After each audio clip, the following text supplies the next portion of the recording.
Hey guys, here we are back with another exotic car hacks video, and one of the things I want to talk about today is the power of exotic cars and really the importance of understanding why I keep preaching about exotic car hacks and depreciation and everything else. Because many of you may think that I'm just here to try to get you into a course or anything, but a lot of people just don't understand the exotic car market.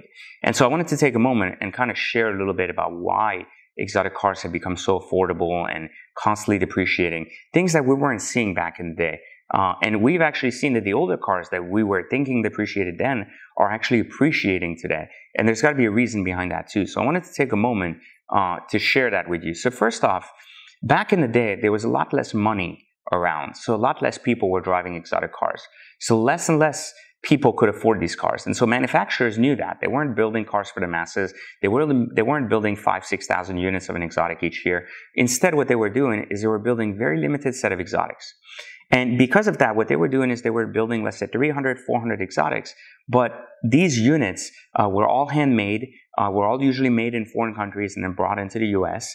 And more importantly, these units really didn't share any pollination with any other platform. So it wasn't like back in the day, Lamborghinis were Audis like they are today. Instead, what they were just Lamborghinis. And so they were cars that, while they could have borrowed certain parts or technologies from manufacturers, for the majority of the part, the cars were unique to being themselves. As a result of it, there were a lot of issues with the cars. Parts were hard to get. Cars would sit at shops for a long time. Cars would depreciate because they weren't very reliable. You had all of these things causing the market to kind of have its opinion on each car and either depreciate or kill a car based on the range of dollar. And so many people, as a result, decided to not buy exotic cars and looked at them as money pits, bad opportunities, or said, you know what, it's just a bad place to park money because it's just going to depreciate to nothing. And, you know, today, though, we're seeing something completely different. We're seeing cars depreciate very quickly. We're seeing more and more cars being made, and we're seeing certainly a lot more people driving them. And so something happened between now and then that a lot of people aren't paying attention to. The market went modular. And what I mean by that is that companies started buying other companies, larger companies started owning smaller companies, technology started becoming streamlined, and more importantly, cars were starting to get manufactured for the most part in the same plants as other cars who had nothing to do with those cars. So to give you an example, in the old days, when you had a Lamborghini Countach or Lamborghini Diablo, you had a Lamborghini Diablo. But today, when you have a Lamborghini Huracan, what you really have is an Audi R8 and a lot of Audi R8 components then literally shelled by Lamborghini body. And so this is where things get a little iffy, because when you think that way, then you're thinking that Audi has to manufacture, for example, 10,000 shocks for their car and then can manufacture an additional 3,000 for their Lamborghini counterpart, which is why when you take a Huracan shock off the car, you can see it has Audi badges on it. So you got to start thinking that, like, why would they do that? Well, the cost is much less. And it makes sense because the reliability is much more. And it also gives accessibility to parts a lot easier. So today, if you had an R8 issue, like with a shock, or you had a Lamborghini Huracan issue with your shock, you could literally walk in and usually that part could be at the counter in the next 24, 48 hours.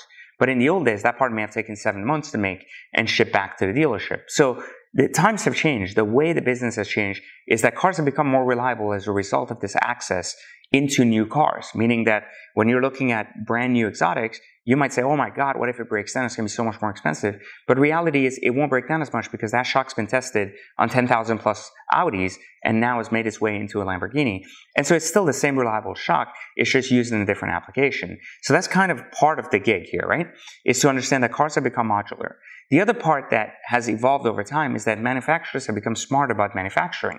What they're doing now is they're making yesterday's best today's average. If you look at Mercedes, for example, each year they upgrade the S-Class, they upgrade the E-Class, and they upgrade the C-Class. And if you tend to notice, the cars keep getting bigger and bigger. And so you start questioning yourself a little bit, saying, wait a minute, why is yesterday's S-Class the same size as today's E-Class? Well, it's usually because they're using the same chassis.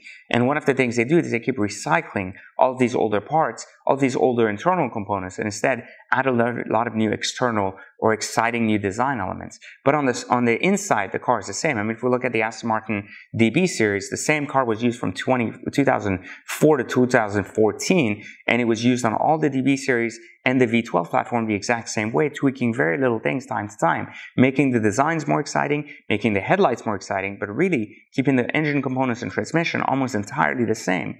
So you're driving in 2014 with a 10-year-old motor and a 10-year-old transmission, Plenum. And I don't mean that the transmissions are used or misused, but rather the fact that the technology in such cars is old now.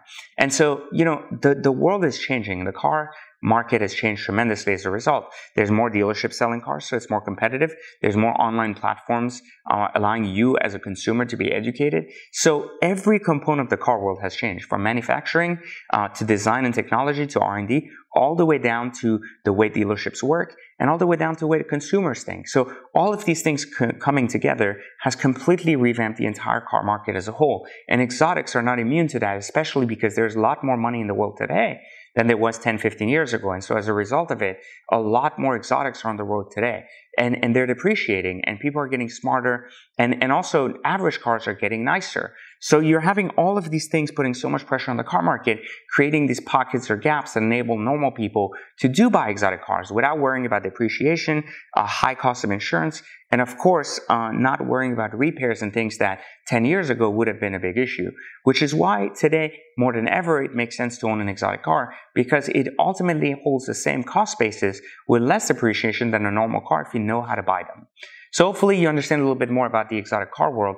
And again, remember to check out exoticcarhacks.com to really take my free training and learn a little bit more by just clicking the link in the bio and learning a little bit more about how exotic cars work and why you too could be an exotic car, even if you don't use any of your own money to buy it. I'm not telling you to rent cars. I'm not telling you to put them on tour. I'm telling you to learn how to buy it so you don't have to lose any money when selling them. So guys, hopefully you like this video. Click the like button, hit subscribe, and I'll catch you on the next one. And please leave me a comment and let me know what else did I miss about the car industry that you think has caused the exotic car world today to change so much. This is a more educated discussion. So for those of you trolls sitting behind the camera who are just keyboard warriors, this may not be the right place to come and rant. But for those of you that are true car enthusiasts that want to have an open discussion, please leave me a comment and let me respond to you. And let's have an open debate about what's causing the car world to come down and down and down, giving more opportunities to people like you and me to drive these exotics without losing any money. I'll catch you guys on the next one.